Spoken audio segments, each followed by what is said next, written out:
Thank you so much, Hani, for this amazing introduction. So now I cannot do anything than disappoint in the audience. Thank you very much. We have met many years ago and we shared several happy moments in the conferences that we cannot attend in person nowadays, but I hope in the future we will have more opportunities. Yes, so thank you also for inviting me to this event, which is really very important. Yes, I will talk about optimization. When I was invited to give this tutorial, I originally thought of speaking about operations research. And operations research goes under different names. Management science is probably the most common and traditional. More recently, analytics is used as well, which is more comprehensive. And in my view of operations research, there are two main areas. One is optimization and the other is simulation. And about simulation, I think you have already quite a clear idea. And in fact, simulation in traffic especially is such an important tool. And simulating means performing a kind of what-if analysis. So you start by imagining a scenario and you see how things work. This is simulating. And it means anticipation of the impact of an action that you may take on the system, whatever it is. So you consider a possible action and you simulate. So it's a what-if analysis. So it doesn't provide you with suggestions about what to do, but it evaluates what you are considering doing. So I decided at the end to focus on optimization, also because we don't have lots of time. And I think optimization may be more interesting than simulation. And at least this is my field, and I feel I can maybe give more information on optimization. In my presentation, you will see I will try to be sort of light. I will not give many formulae. I will not go into deep details. I think you're having so much through these tutorials that I will give you the main ideas, some pointers, and in case you want to go in depth, you will find lots of material. So what is it? Well, optimizing means to have a set of possible actions and to choose the best. In general, everybody wants to optimize, and most of the cases people don't. Don't because choosing is not as easy as it may seem.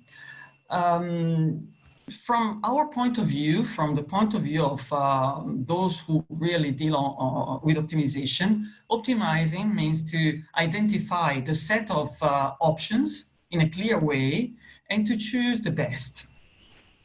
Why do we care? Well, it is clear. If we have options, we want to choose the best. If there is a best, we should look for it. And when do we use it? We use it when the problems are complicated, when it is not obvious to find the best possible solution. If you have three options, you can analyze the three options and choose the best without any formal optimization model behind, right? So we use optimization when the problems are complicated, when we need models and solution methods to find the best solution. So for us, the optimization problem is the one you see here, very simple, to minimize what we call an objective function, where the variables, the x, in general, the x are many, not one. X is a vector in general. So we have hundreds, thousands of variables. We minimize an objective function, and we have the variables constrained. And in general, we say that the variables have to belong to a feasible region, which is the region defined by the constraints. So F is the set of the options, what we can do, what is allowed, and C of X is our objective function. Well, the first thing that I would like to mention is, well, one objective. Do we really have only one objective in general? Well, not really, right? When you choose your partner, you don't want the best possible partner in terms of beauty. And you don't want the most intelligent one. And you don't want the nicest in general. You want a combination, right? So in general, when we take a decision, we have really several objectives in mind. And also when we move to the traffic environment, we have several objectives in mind.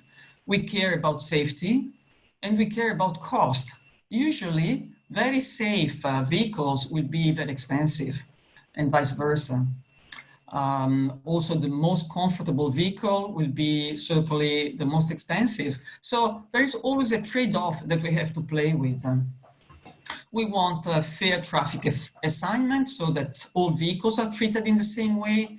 We want the traffic assignment to be environmentally friendly. We want small traveling times for the drivers or for the vehicles. So we have several objectives. So how does all this fit into the optimization problem that I just defined when there is one objective? And we need one. Because when we choose an objective, it is more than enough to choose the solution. If you have two objectives in mind, you cannot reach the two at the same time. In the choice of the partner, if you want the most beautiful or the most handsome, you will go directly on one person, and this person will not be the most intelligent one, probably, right?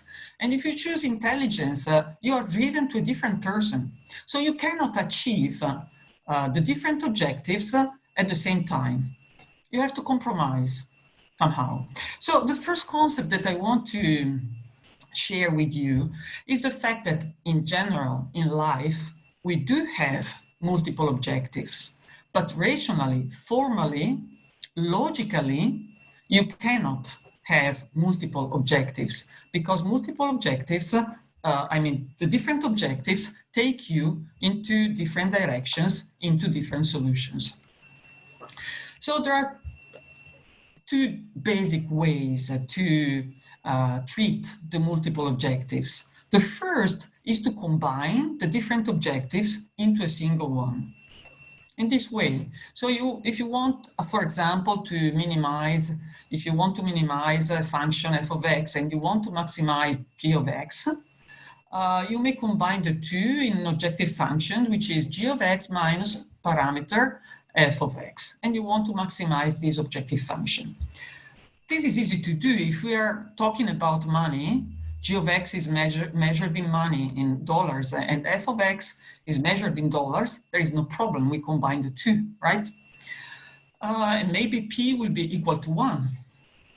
But in general, it may be not appropriate. If you measure, if one is dollars and the other is risk, if one is safety and the other is dollars, it doesn't make sense to combine the two in the same objective.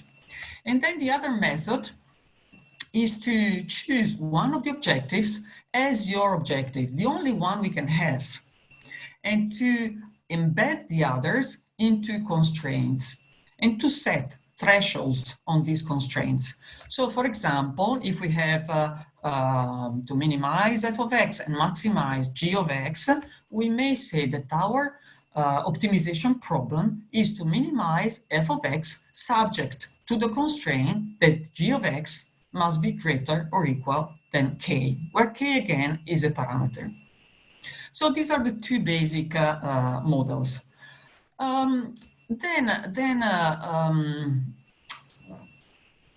in case A, we have one objective function, and of course there will be the constraints that we have for this kind of problem, or we have case B.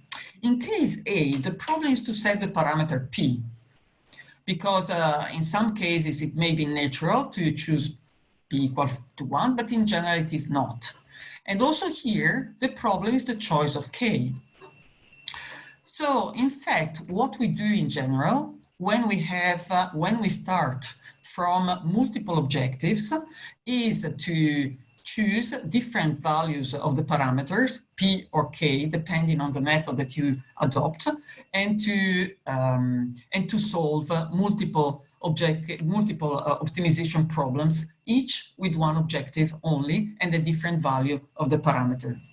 And we build the efficient frontier.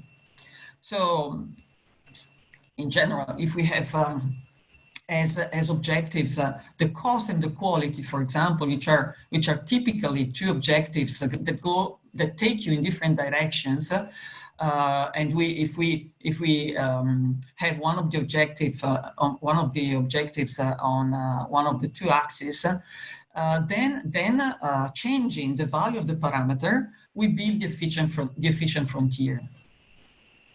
And for example, if we choose a threshold on the quality, and we don't want a quality which is below that threshold, so we want to be above, then we minimize the cost. Given that the quality must not be below that level that we fixed, we find this point. This is a point of the efficient frontier. This point doesn't exist, because otherwise the optimization would have given that point, because the cost would have been better and the quality the same. So the red circle is an efficient point, and this point is dominated. There we don't want to be, and here we don't want to be, because the red circle is better than both. It is better because it is better in cost or in quality. So the purple and green points are dominated. This is where we don't want to be. It is not a problem to be here. Both points are acceptable, because in one case the cost is lower, but the quality is lower. In the other case, the cost is higher, but the quality is higher. So these two red circles are not dominated. So it's a choice. It is a decision. You may choose an expensive car with very high level of quality, or a cheap car with a lower quality. That is fine. It's up to you to take the decision. Here is our decision, our optimization problem. So we want to minimize a function, and we want to be feasible. We have to satisfy the constraints that we have. I'd like to mention here some typical objectives, some typical forms of the objective function. So typically, we have the average. We want, for example, to minimize the sum of the traveling times of the vehicles on a road, right? This is a typical objective function. When we minimize the average, well, it's an average. So we may have some of these I's, drivers, vehicles, whatever they are, that are lucky, and some that are very unlucky. There can be a lot of variance in this CI of X, right? So the average doesn't pay attention to how the I's are treated. So often, or sometimes, we use a min-max kind of approach. We care about the worst treated I. And then we focus on the worst, right? And here we care about fairness. We don't want to have a large variance. And I would like to mention also this other objective that we may be less familiar with. We want to minimize a sum, say of the traveling times, for example, where the sum is taken over a given percentage of the worst I's. What does it mean? In the first case, we care about everyone. We take the average. In the second case, about one, the worst. In this case, we care about, for example, 10% of the worst of the drivers, customers, vehicles, 10% of those that are treated in the worst way. So the 10% worst cases. This objective was born, in fact, in finance. CVAR is conditional value at risk, for those of you who do not know this acronym. This is, in fact, the same kind of concept. And if you start from a linear problem, by using this concept, you remain in the linear domain, which is a very useful property of these objective.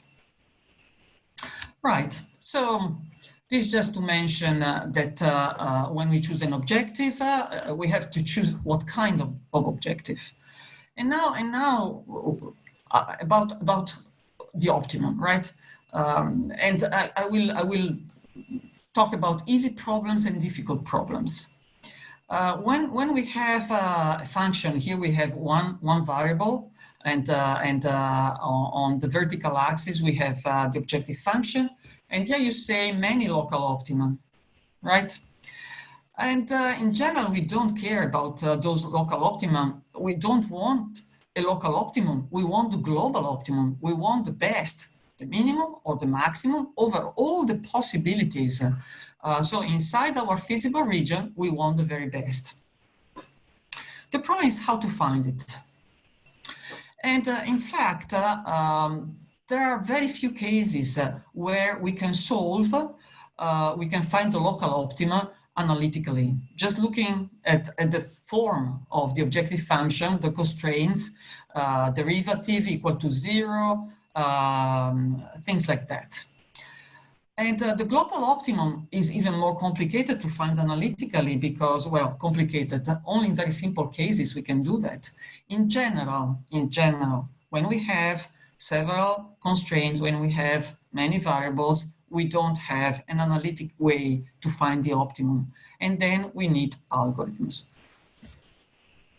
Let me mention an easy case. Convex problem. What is a convex problem? When we have a set, the feasible region, which is convex, and we have a function, the objective function, which is convex on this set, then the problem is convex. Definition. This definition is important because if we have a convex problem, any local optimum is a global optimum. Fine, I'm very happy about this property because I just have to look at an optimum, right? Any optimum, local, will be global, fine. So if you think about an algorithmic procedure, it becomes relatively simple, right, to proceed. We start from any point and we compute the value of the objective function. Suppose we want to minimize. If we move left, we compute the value of the objective function. It increases, wrong direction. We move opposite. It decreases, fine. It decreases, fine, fine, fine. It increases, stop. This is the optimum, right? So if the function is convex, everything is relatively easy. So we can design effective and efficient algorithms. So let's give a structure to our convex problem. Well, to our optimization problem. Here we call phi of x the objective function. We have constraints in the form of inequalities, and we have constraints in the form of equalities. And if the function, the objective function is convex, the gi of x are concave, and the hj of x are linear functions, then the optimization problem is convex, which is we're very happy when it happens. It doesn't happen very often though, but in linear programming, it does. So if we have a linear program, like the one here, a linear program satisfies the assumptions of the previous theorem, and then we have a convex problem. So a linear program is a convex problem, so we just want to move in the direction of the objective function. So we go from one point to a better point, to a better point, to a better point. When we cannot improve, that's the optimum. Fine, we are very happy here. Another little thing that I want to mention is the use of a mathematical programming formulation. Why do we care about a mathematical programming formulation? Why do we want to have mean of whatever, an expression and constraints, right? We could describe our problem in a different way, in words, or in any other way, right? The point is that if we have a mathematical programming formulation, we may have a very efficient algorithm for the mathematical programming formulation, not for a specific problem. There are softwares available for the solution of mathematical programs, for linear programs and many other forms of optimization problems. So if we can fit our problem into a mathematical programming formulation, we are likely to have a software on the market available to solve our problem. A few words about linear programs. They can be solved very efficiently. Simplest method, interior point methods. Just a few words about linear programming shortly. I will use linear programming also to introduce the concept of computational complexity, or simply complexity of an algorithm, because this is key. And I believe that one of the challenges in autonomous vehicles will be to design algorithms that are very efficient. They must be efficient in memory and in time. They cannot be time-consuming. They cannot use too much memory. They must be very efficient, and they must save resources, right? So computational complexity. The concept of worst-case complexity of an algorithm. So let's use n to identify the size of the input of the problem, whatever the problem is, right? The problem has a size. We have to describe the problem. If it is a vector, it is the length of the vector. If it is a matrix, it is the size of the matrix, whatever it is, right? We have to describe our input, and then n is the size of the input. F of n is the worst case complexity of an algorithm. And it is, f of n, the maximum value of f of I, which is taken over all the instances I of size n. So if I take, I don't know, for example, in sorting, if our problem is just to sort a sequence of numbers, our problem is sorting. Our instance is the one you see here, 6, 35, and so on. The length of this instance is 7, the size is 7. We have several algorithms to solve this problem, right? We have bubble sort, quick sort, heap sort, and many others.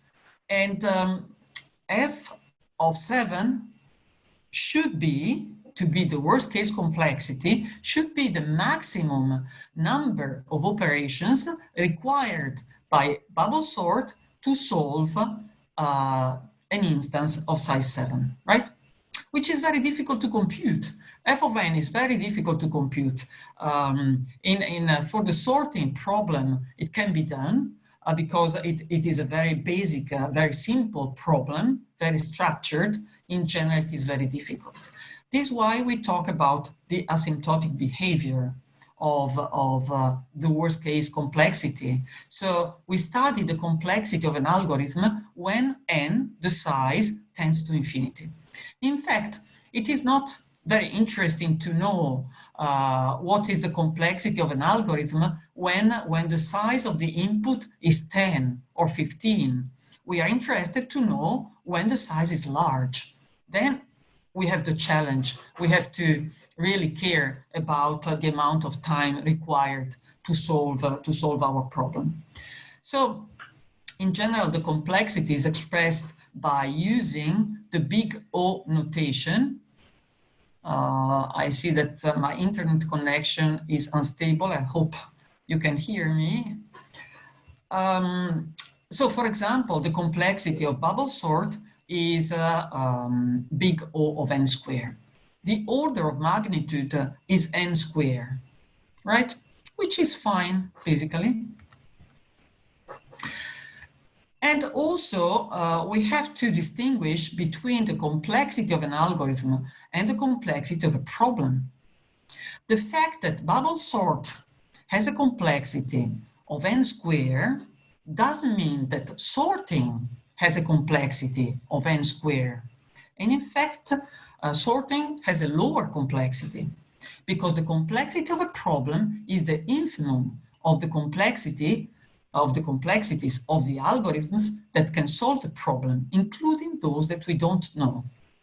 So the complexity of sorting is n log n because we do have an algorithm, heap sort, that has complexity n log n, and it has been proved that no algorithm can have a complexity lower than n log n. So n log n is the complexity of the sorting problem. In general, it is not easy to know the complexity of a problem. It is much easier to find the complexity of an algorithm. Why do we care about computational complexity? Well, we do care a lot in practice, because if the complexity is n, we are very happy. N log n, very happy. N squared, very happy. 2 to n, no, not at all.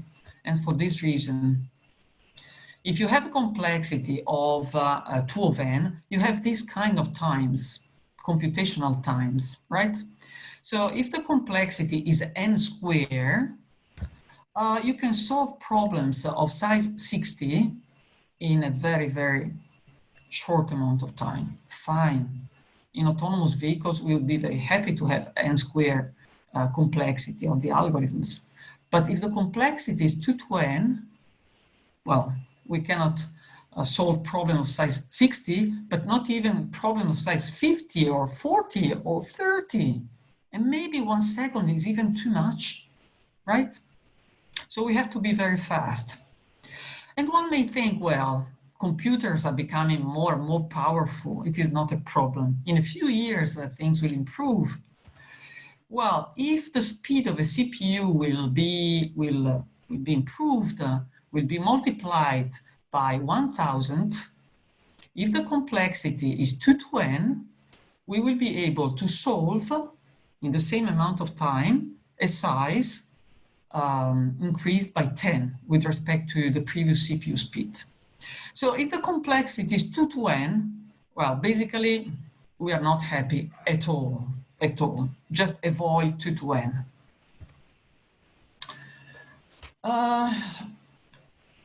I mentioned quickly the computational complexity classes, at least the classical ones, P problems and the NP-complete problems.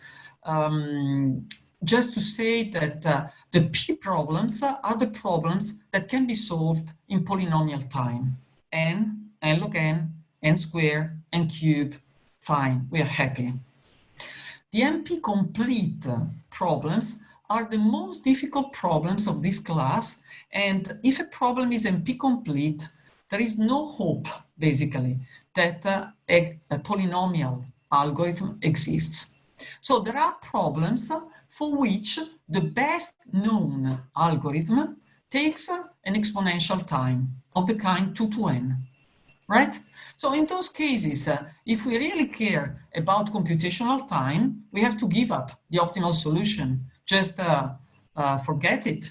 And we have to use approximation methods, heuristics, different methods. We don't really look after, we look for an optimal solution. Linear programming is fine because we have good methods. In fact, the worst case complexity of the simplex method is exponential.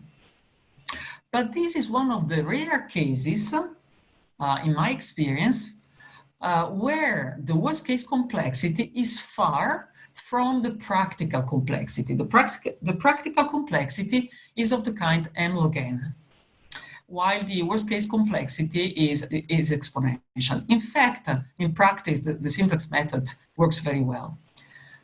Only in 79, a polynomial algorithm from the point of view of the worst case complexity was found, and so linear programming belongs to the class of the P problem. It's an easy problem, and we're happy for that. So if you have a linear program, you are very happy. It is like having a Ferrari. The software to solve linear programs is our Ferrari. Cplex, Gurobi are powerful software. GLPK and LPsolve are open source. So if we have a linear program, we are extremely happy. So for example, the transportation problem, we have several origins, we have several destinations. We want to minimize the total distance. This is the problem. And it is a linear program, we are very happy. So whenever we have a linear program, we are very happy. In fact, there are many optimization problems that are much more complicated than linear programming. So if we have integer variables, not only continuous variables, in linear programming, we have linear constraints, linear objective functions, and continuous variables. That is perfect. If the variables are constrained to be integer, and in practice, the most interesting cases are those in which the variables are binary, yes or no, I can do this or I cannot, right? So binary variables, these problems become complicated. The problems may be nonlinear, non-convex.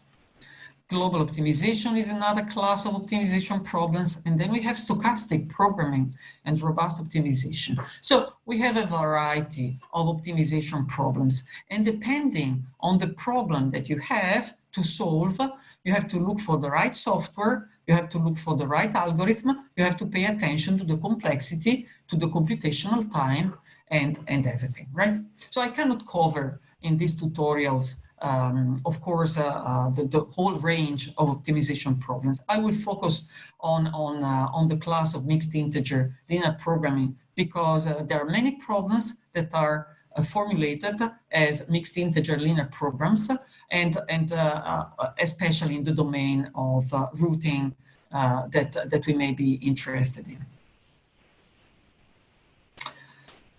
So. A mixed integer program is a linear program where some or all the variables are constrained to take integer value, binary or integer. And in general, linear programs model many real problems. Scheduling problems are formulated as mixed integer linear programs.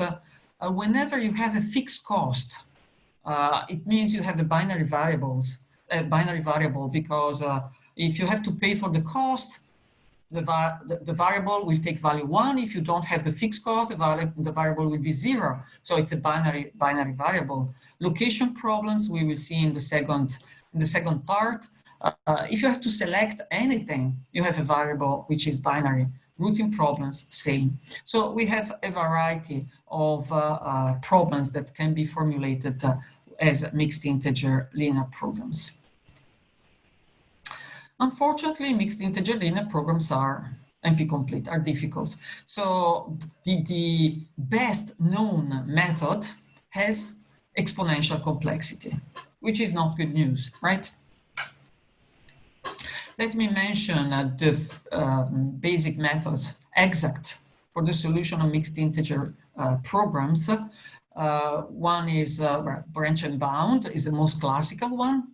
Branch and cut, it's in few words, it's a branch and bound where we have additional cuts. We reduce the feasible region of the relaxation, of the continuous relaxation, which is the problem where we relax the integrality constraints of the variables, and we try to reduce this region by introducing cuts.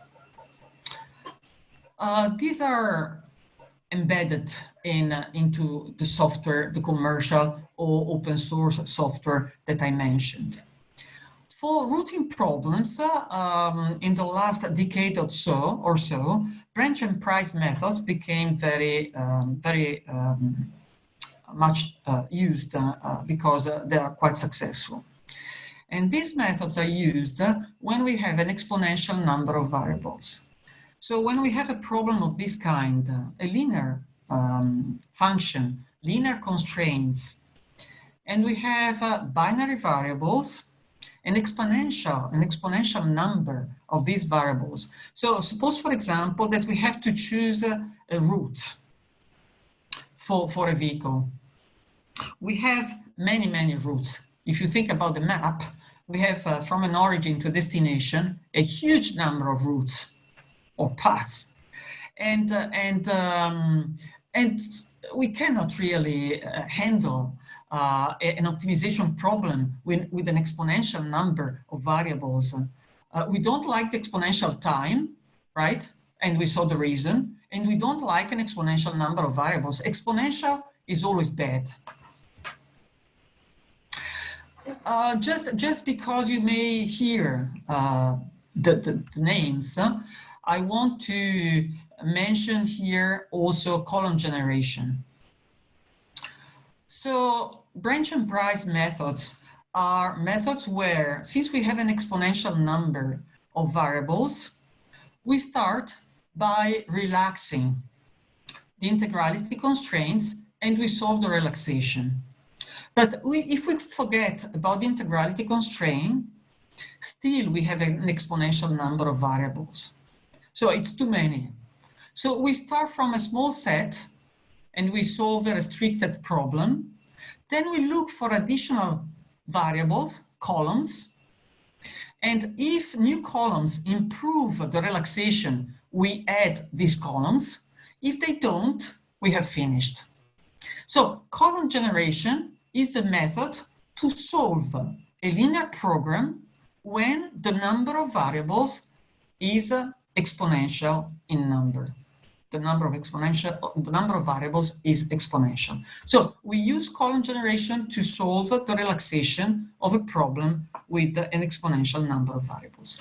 For the rest, the branch and price is a branch and bound method where we solve in each node the relaxation of a problem with an exponential number of variables through column generation. Also for mixed integer linear programs, the software is becoming more and more powerful. So with respect to 20 or 30 years ago, things have improved a lot.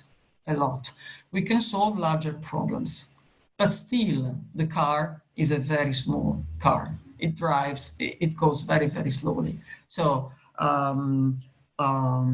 this is the problem with mixed integer linear program. We cannot have we cannot solve problems of any real size, in fact. So so when we have a mixed integer program that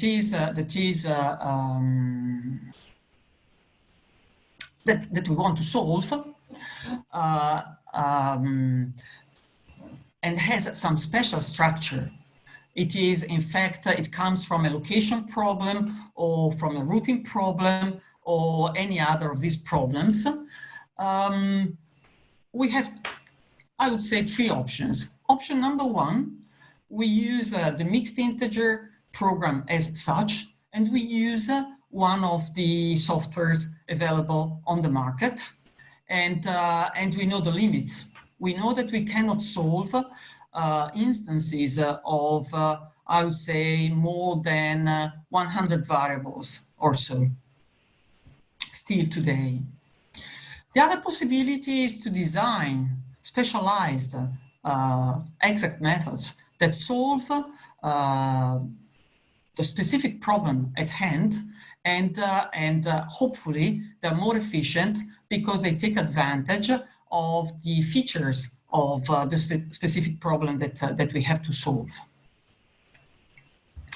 And the third option is that we design a heuristic. And in fact, heuristics are key to solve mixed integer linear programs because of the complexity of these problems.